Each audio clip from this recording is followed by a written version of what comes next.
names later on. I got you. But you can deal with them. Now that's one too. That is one, Alabama. Just watch me. Okay. Just look at me. Okay. Don't move your chair. Just try to stay. Okay. Okay. Perfectly still. Okay. Watch you on the camera or in person? Watch you directly or in the camera? Just, just talk to me. Okay. The camera catch you. Okay. The camera got you. Don't Okay. look at me when you talk. Okay. Like, I'm going to look at the camera and I'm turn around and look at Two. you. Okay. Okay. Look at me when you talk. Okay. Catch you.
Thank you and welcome to the show this morning.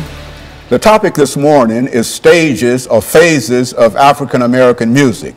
Indeed, it's information dealing with the African American musical experience from Africa through the continents. And of course, we have with us to talk about the various stages or phases of the African American musical experience, Minister Gregory Taylor.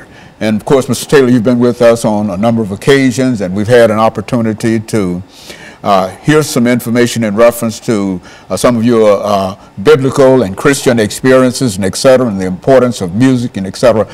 And so I thought maybe that this would be an excellent opportunity to talk to you about the various stages of the African American experience. That is how African American music developed from the continent of Africa, and indeed how it spread throughout the world. Yes.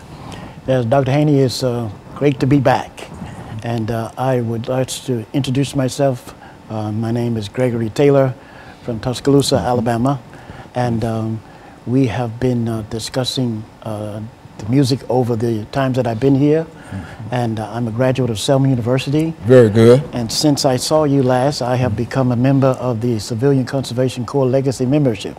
And those men's wishes are to be remembered in song down on the Bicentennial Mall. And so so many things I saw bringing together the music that is just absolutely incredible. But one of the things that we have completed is what I call a pipeline from West Africa. And in this pipeline, one of the sons of Africa have shared with me how the music was sang as they were coming into the transatlantic slave trade, you know. And coming into the transatlantic slave trade, the only thing that lasted, as Dr. Y.T. Walker said, was the rhythm in the music. And so in a real sense, Mr. Taylor, I think we're saying here that when we look back on the continent of Africa, the Africans who came by way of the Middle Passage brought with them their musical experiences, and speak to that. I mean, yes. What kind of music are we talking about when we deal with the African musical experience on the continent of Africa? I understand that in Africa, everything, every day is done by music, you know, and that there was war music, you know, they used war music in the area of war. And when the music was, as they sang coming into slavery, it was unknown as to where they were coming from, going to, but they have been taught the memories of these songs in Africa. And there is different, you know, tribes that sing different things. They have different drum beats in Africa than what they have in other parts of America, the African-American music. And it is basically those things, but what is most interesting is coming into the transatlantic slave trade and how horrible and difficult that was. But the only thing that lasted, again, was the rhythm. And when Booker T. Washington came back from Africa to America, he said that the children of Africa in the southern plantations have a note of sorrow in their music that you don't find in other African-American music in the country of America.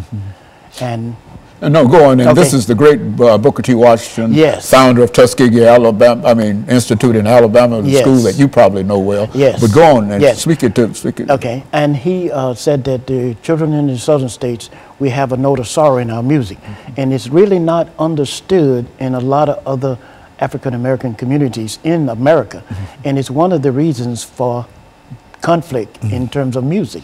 Even here today in the area of music, you have disconnects where if they could bring the music together, it would do so much to help heal the country. One of the radio hosts at WHBB, Randy Williams, he said that if the African-American community respected the power in their music, it would do a lot to do away with the violence that is going on today. And in the church that I came up in Alabama, we were taught the old spirituals before we got the scriptures. And this way it would always stay with you and that type of thing. You learn the scriptures through music, through song in a real sense. Yes, we were, this is where Dr. Harvey, Otis Harvey would say, the old songs were born in the hearts of our ancestors in the fields, and they are our anchor in America, and the means by which our ancestry passes from one generation to the next.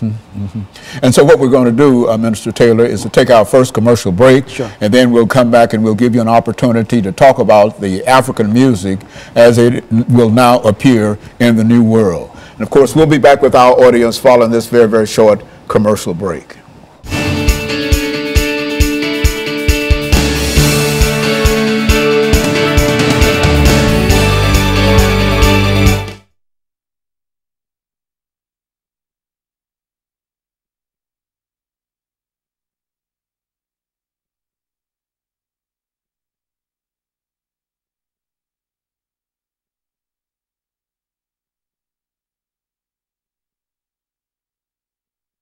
About it. Okay. You know, because I'm gonna be over here, and I hate to be throwing that trash in the audio.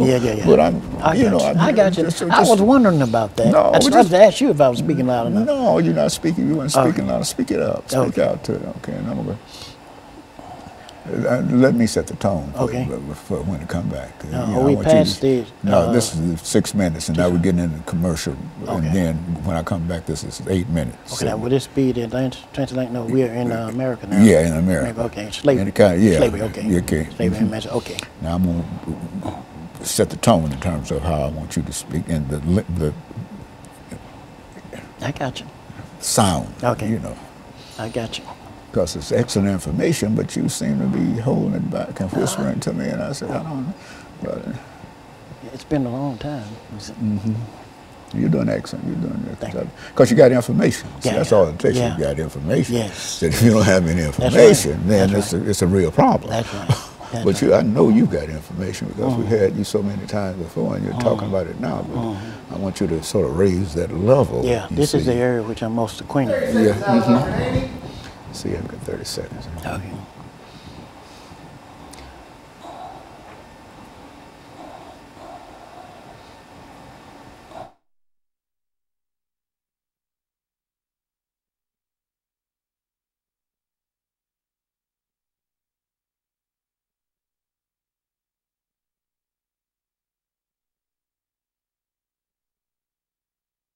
Thank you, and welcome back to the second segment of the show for today. We're talking to Minister Gregory Taylor, and he's giving us some information in reference to the stages of African-American music. That is, African-American music from the continent of Africa. And in a real sense, I think, as you've already demonstrated, Minister Taylor, African-American music will eventually go all around the world. And so let's pick up from where we left off and give you an opportunity to talk about it at where you wish to start. Sure. now I can pick up in the area of the Deep South. And in the Deep South, as I had said about Booker T. Washington and the late Dr. Owens Harvey, who said, the old spirituals, this is very important, the old spirituals were born in the hearts of our ancestors in the fields. And in the Caribbean, they even referenced to the fact that they knew when they got out of slavery that they didn't have health care or anything like that, but their medicine was in the music. And that's the same thing here in America.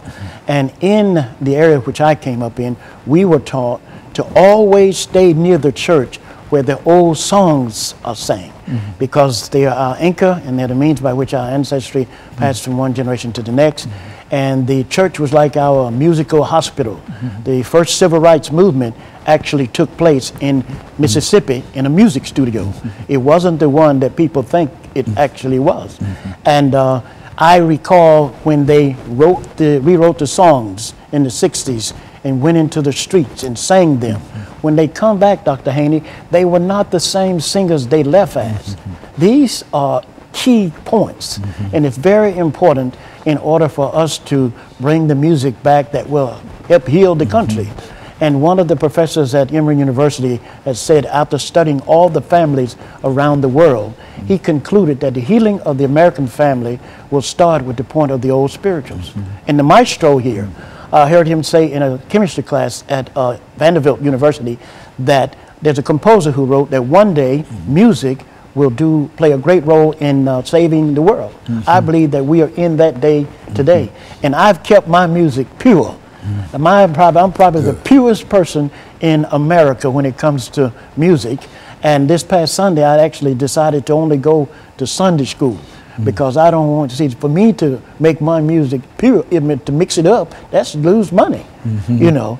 And so when you say that you've kept your music pure, yes, it means that you don't mix music that you use in Sunday school, church, with church worship music or worship music. Right. No. I don't mix it. And one of the other things that have taken place here, the old songs which are born in the hearts of our ancestors in the fields, that was when the European American owned the field. And now I've connected the old songs to a fourth generation farm, you know, in reference to the fact of mentioning to you that we discovered that have inherited a farm in Alabama. So what you have here, that's the heart of the America.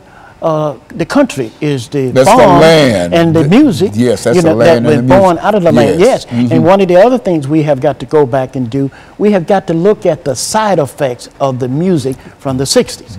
And see, like a lot of African Americans have OD'd on the MLK dream and the freedom song, suffering from mental indigestion of the 60s. You can't sing. Well, you can't sing nothing but freedom songs and protest music, you know.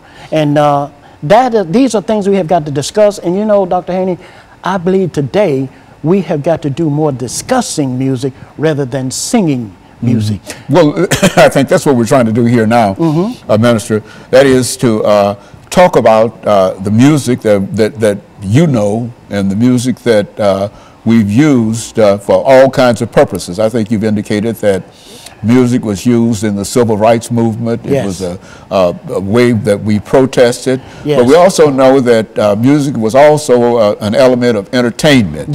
When we talk about slavery and the African musical tradition during that period, how did Africans express themselves in music on plantations? Well, one of the excellent examples of that is about 2005. Oprah Winfrey had a gala, and she had all of those singers to come together.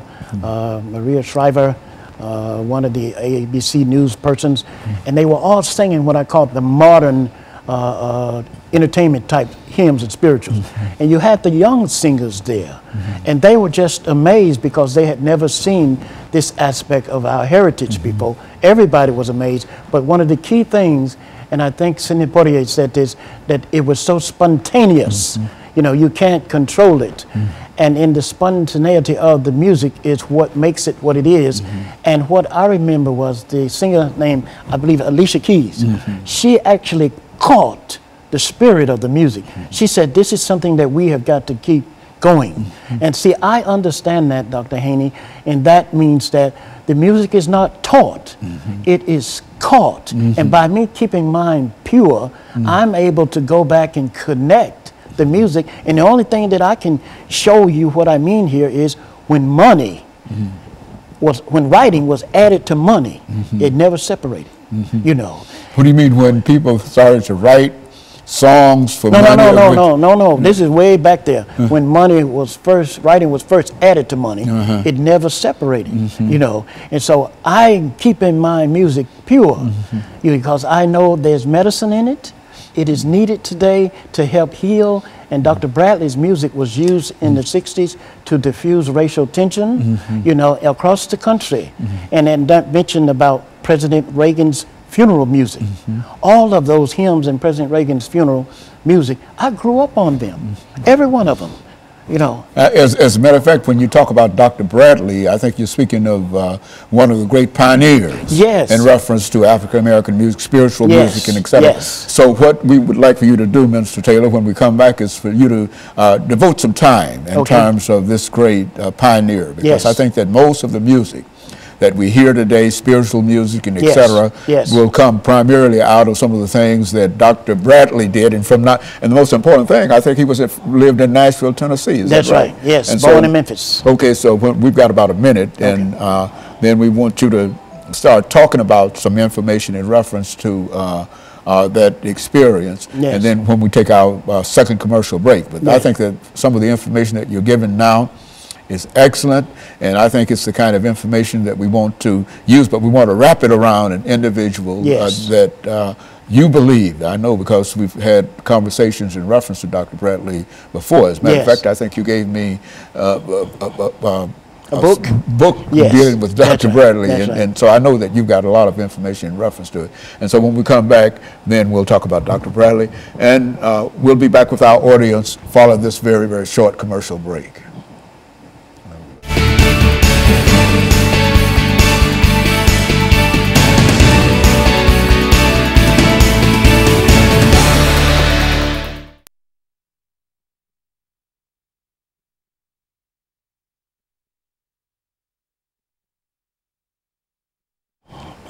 I missed it on. I didn't know where I was, but when you said a minute, I figured that I would try to run that minute out. And so here we come. Back with this 10-minute part, and so enthusiasm, whatever in reference to. You understand? Yes. I got you. And take command of this thing. We got it. This is your information, so I want you to start talking about Dr. Bradley, his information, and we've got 10 minutes. 10 minutes? Okay. 10 minutes. This is the last 10 minutes. Yes, the last 10 minutes of the show. You see. And just, and we'll come back. I'll introduce the topic again. And we use Dr. Bradley as an example of what music really is. You can talk about some of his experiences, how you knew him, or how people knew him, and what they said about him, and et cetera, going to England, and all of that kind of information. We've got 10 minutes to talk to him about. This is going to be the highlight. I'm going to make this the biggest part of the discussion itself. This 10 minutes. You've given me some excellent information up until now. Thank you. I want you to know that.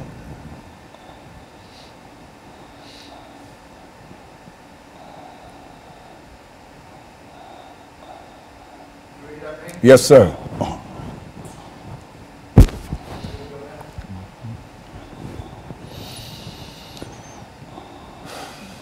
God is good. Yes, He is. Yes, He is. Sure He is. He is. He has kept us all this time. That means you sitting up.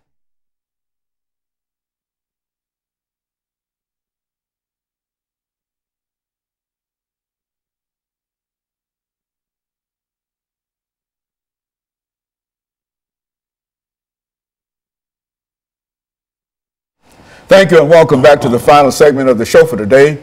We're talking to Minister Gregory Taylor, and he's given us some information dealing with the stages of the African American musical experience from the continent of Africa throughout the world. And I think, Minister Taylor, we can pick up during this last 10 minutes and give you an opportunity to talk about one of the individuals that can bring in a large number of other names and et cetera that played such an important part in the musical experience. And this is Dr. Bradley. Talk about Dr. Bradley. I grew up with Dr. Bradley singing in Alabama.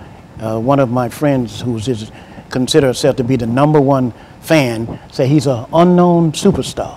Sang all over the world, sang in China, Paris, France, and we're getting his CD back into those different countries.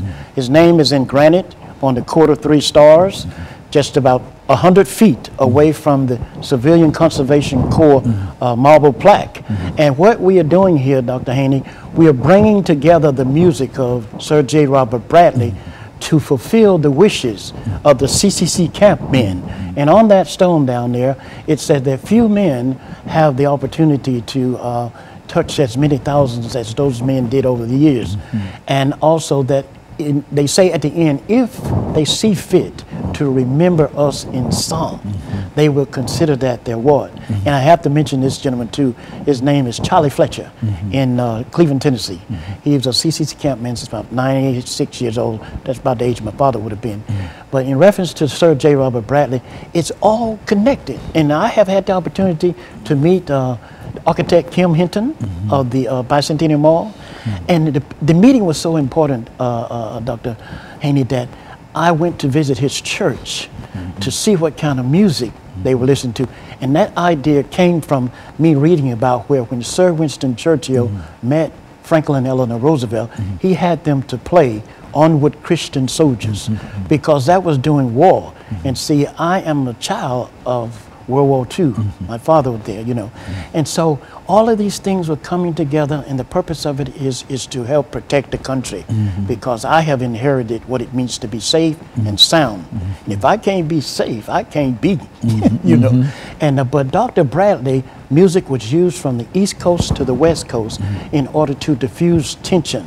And his website, I don't know if I could give that out. Yeah, go give that. The website is jrobertbradley.com. And his music, the book, we are working on he's due out on a postage stamp any day now. And we are just hoping that this will help create safe communities, create an atmosphere, because our people, I don't think it's racism, I don't think it's bullying. I think it's an emotion from the 60s that have turned into a virus, that this music used to debrief us from that, or help us to shed those emotions of that era. And these are areas where we got to go, and music is the key for doing that.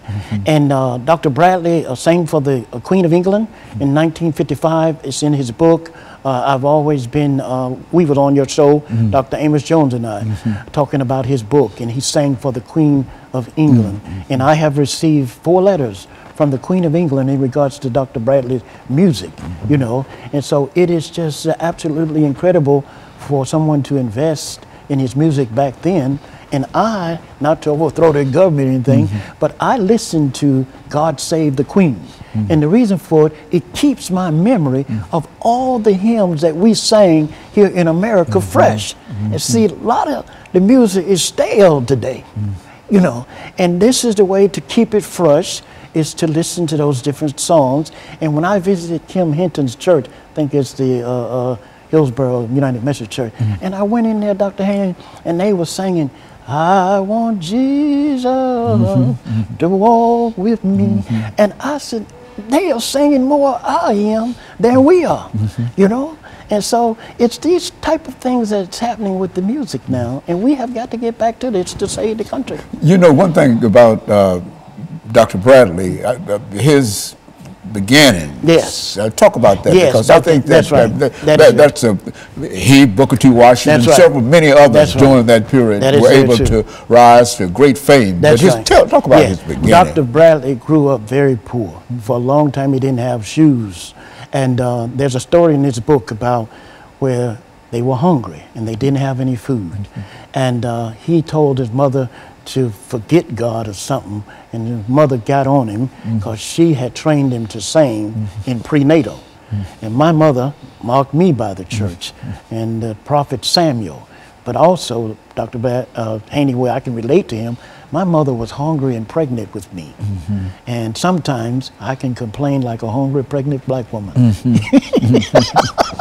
But in the reason, it's all there. But the music does so much to help today, the atmosphere.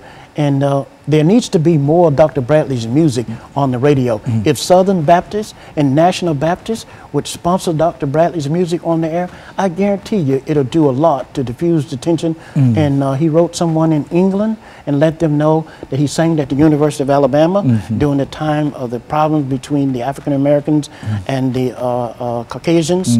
You know, I was just in the 3rd grade then. But I remember all of those times and things that were going on there. He sang at Stillman College, sang at the University of Alabama, and then there's a gentleman here in Nashville by the name of Charlie Parker. He heard him at Sanford University, and there's a testimony he sent me in order to share with others and how Dr. Bradley talked about that if you love, say you love everybody, you know, and you don't love me, these things like that, the music broke out, you know. And but he has an incredible story. And I told him to, when I came to Nashville in 1978, I visited him in his home. And I told him, I said, I was afraid of you, Dr. Bradley, because you would make the people sing in the choir, and I couldn't. So I didn't go, but I did go to church to listen to him, and he said, oh, that's all right. You know? So you had an opportunity to meet him face to face and go inside his home? Yes, he was living in the Capitol Towers, and this is what he shared with me there. He said, never insult a person in speech. And he also said to me how kind the Queen of England was to him while he was there. That's an extraordinary statement, and really for him to be called to England by the Queen, and she having a desire to hear him, and of course she and her court, I'm sure, that's an extraordinary accomplishment for a person who came. Now he was from Memphis, was he? Memphis, Tennessee, dirt poor, and also Dr., let me not forget, Dr. I think Melvin Townsend at Sun School Publishing Board. He was responsible for sending him to England to the Trinity School of Music to be educated, and his purpose was to come back to America in order to teach his people how to sing the old songs. And this is what we are trying to continue doing today. And I remember he had several opportunities. The man who was over one of the big radio stations or radio makers on would have taken care of him if he had stayed in England for the rest of his life. But he would let them know he had to go back because of how he was sent there. You know, and by us having kept the music pure, we were not allowed to leave the church and rewrite the songs to go into the streets to sing them. And therefore, that means my memory of his music is pure. And I grew up on a multicultural street. There were Koreans, Choctaw Indians, African Americans. My sisters were going to Africa, Stillman, and I met Africans then. So my whole life has been multicultural. And here recently, I mentioned to you, I discovered that just at September 23rd, that my brother was Caucasian, you know, and that has caused me to realize, you know, that humorously speaking, Dr. Haney, I can be half Oreo, half apple, and have 8 colors, Crayola colors in me, because my father roots are from San Well, that was a common situation in a real sense throughout these periods. But when you discover it and you know actually what it is, it helps you to better yourself and well as others, you know. It gives you a better understanding of everything in a real sense, and that life is really great. But its life is real. That's right. So I think that's right. It's true. But during this last minute, Minister Taylor, let me thank you for bringing about what we consider to be some excellent information dealing with the African American musical experience.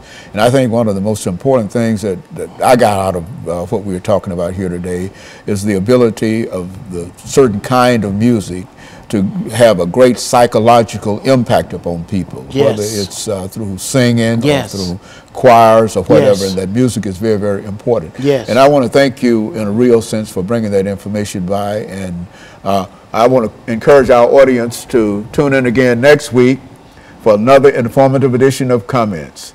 Thank you and good morning.